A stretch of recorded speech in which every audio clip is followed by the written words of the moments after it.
নমস্কার বন্ধুরা, আমার জানা অজানা কাহিনী চ্যানেলে আপনাদের সবাইকে স্বাগত। আজ নিয়ে এসেছি আপনাদের কাছে একটি নতুন ভিডিও। চলুন আজকে ভিডিওটি দেখা যাক। আত্মীয় স্বজন বা কাছের মানুষের কাছ থেকে কোনো ঝামেলায় পড়লেই চট করে আমরা স্মরণ করি বিভীষণকে। এখন প্রশ্ন হলো, কে এই বিভীষণ? কেনই বা তিনি সবার ঘরের শত্রু বলে মনে করা হয়? কী বা করেছিলেন তিনি?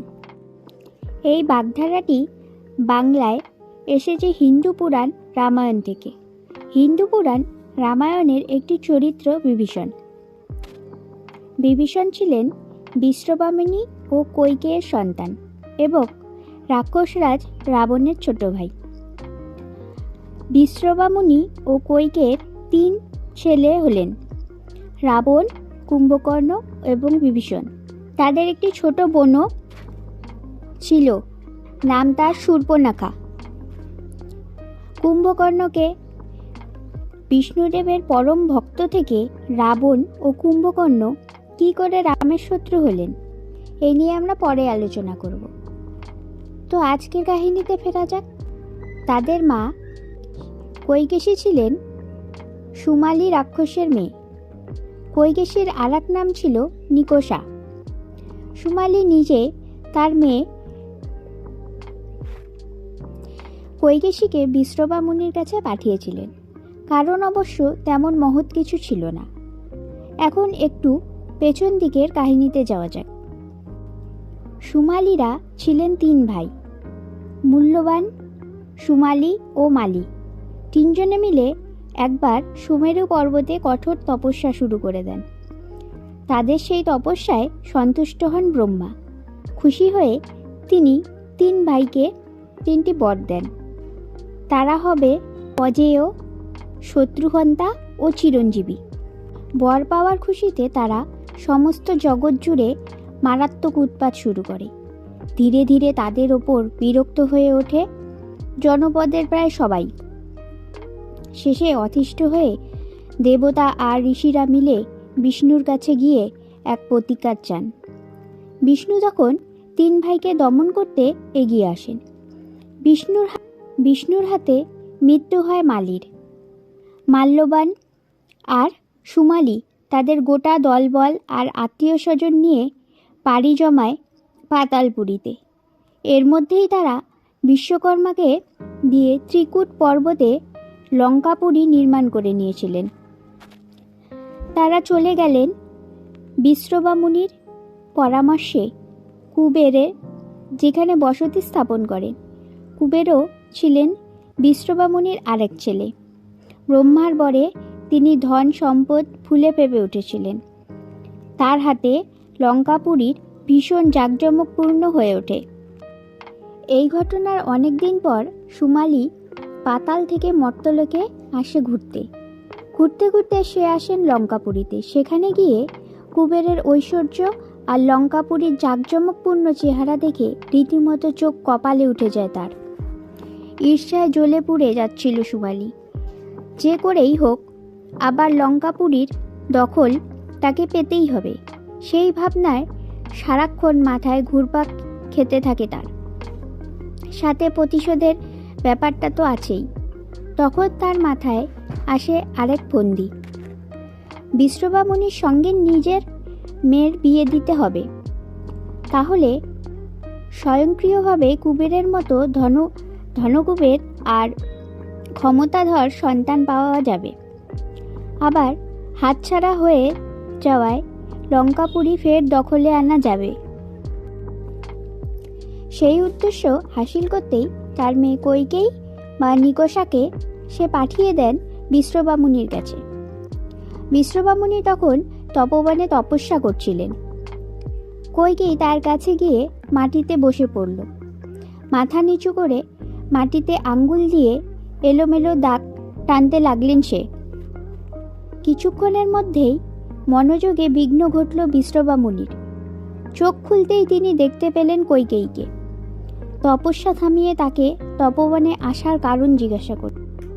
কইকেয়ী তার পরিচয় বিশ্রবা মুনিকে বললেও এখানে আসার কারণ জানালো না।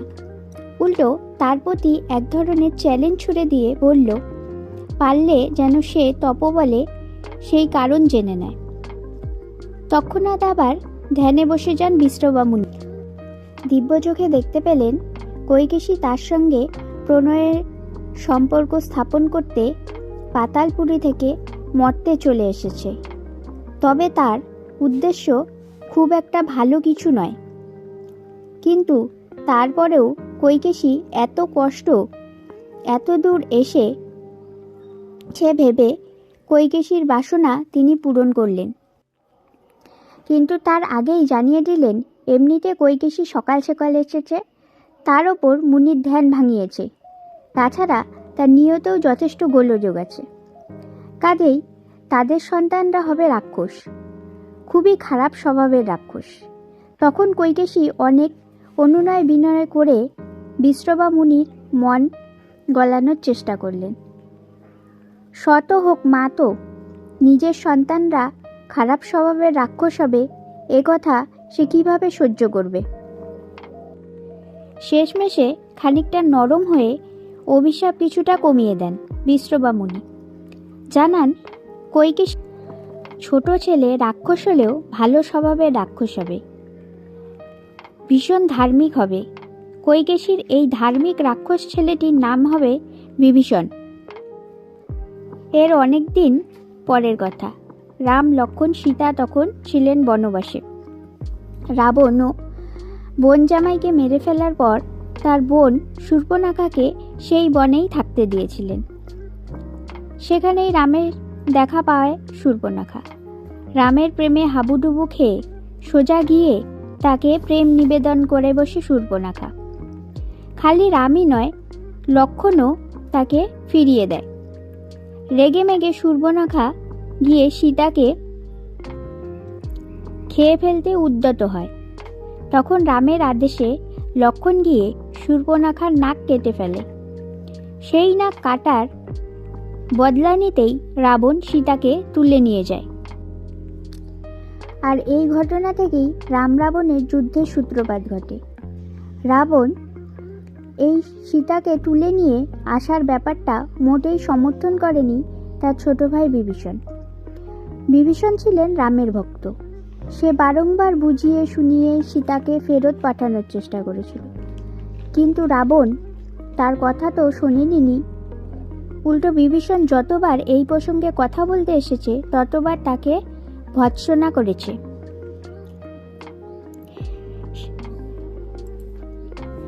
সীতাহরণ মেনে নিতে পারেনি রাবণের আরেক ভাই কুম্ভকর্ণ। তবে শেষ পর্যন্ত কুম্ভকর্ণের কাছে তার পরিবারই বড় হয়ে ওঠে, আর তাই সে রাবণের কাজে সমর্থন না করলেও তার পক্ষ নিয়ে রামের বিরুদ্ধে যুদ্ধ করেন। কিন্তু বিভীষণ তা করেনি। সে তার পরিবারকে ত্যাগ করে হলেও রামের পক্ষে যোগ দেন। রাক্ষস রাজ্যের নানা গোপন কথা, গোপন তথ্য ফাঁস করে দিয়ে রামকে যুদ্ধে জয়ী হতে সাহায্য করেন। রাম রাবণের এই যুদ্ধে বিভীষণের পুত্র তরুণী সেনও ছিলেন রামের ভক্ত। কিন্তু যুদ্ধের ময়দানে বিভীষণ তরুণীর আসল পরিচয় রামের কাছে গোপন করেছিলেন। এভাবেই রামের পক্ষ নিয়ে বিভীষণ হয়তো ন্যায়ের পক্ষে থেকেছেন, ধর্মের পক্ষ নিয়েছেন, কিন্তু আপন পরিবারের সাথে শত্রুর মতো আচরণ করে সে পেয়েছেন বিশ্বাসঘাতকতার পদবি। তার ফলশ্রুতিতে আপন পরিবারে কেউ শত্রুর মতো আচরণ করলে বা নিজেদের পক্ষে কেউ বিরোধী পক্ষের হয়ে কাজ করলে তাকে বলা হয় ঘরের শত্রু বিভীষণ। আজ আমার ভিডিওটি এই পর্যন্তই। যদি ভিডিওটি ভালো লেগে থাকে তবে লাইক কমেন্ট করে পাশে থাকবেন, শেয়ার করে ভিডিওটি এগিয়ে যেতে সাহায্য করবেন। ধন্যবাদ।